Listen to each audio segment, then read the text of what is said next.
The line of WikiLeaks is that whatever happens has to be done with transparency. Well, we're interested in transparency in regard to WikiLeaks. I guess that's the line that we have here, and indeed everything else. Let's look a little bit at Assange as a person. Notice this strange emotional complex that he seems to have. Again, bloodless, emotionless, frozen in many ways.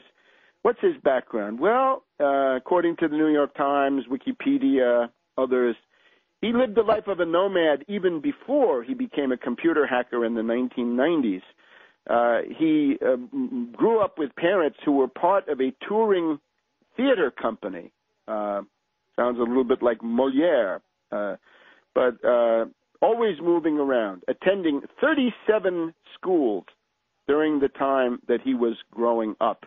And in particular, his mother, Assange's mother, had a second husband who was some kind of a dangerous brute.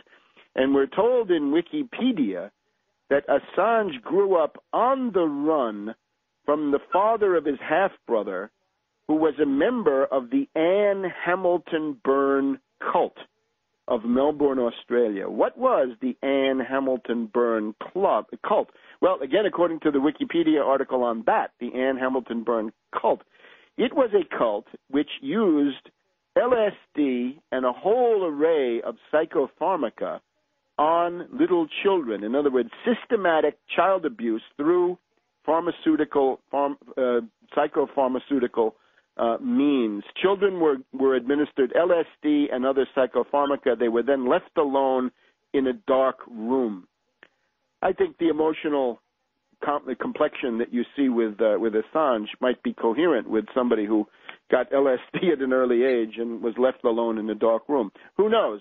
He should speak up on this issue if he wants to be transparent. Let's have some transparency if that's the goal in life, right? I think the goals are actually, there are other goals that might be more important than transparency.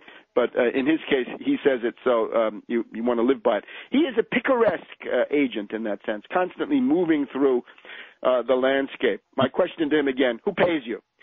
He is the co-author, the researcher of something called Underground Tales of Hacking, that is Obsession and Madness. Now, interestingly, you can get that on the internet. I don't recommend it. I've started to look at it. It's called Underground Tales of Hacking, Obsession, and Madness, 400 to 500 page book, published in Australia in 1997, translated, interestingly, into Russian and into Chinese. But you can read it in the original English. In this, he appears in the guise of a character called Mendax. Mendax, just a Latin word meaning a liar.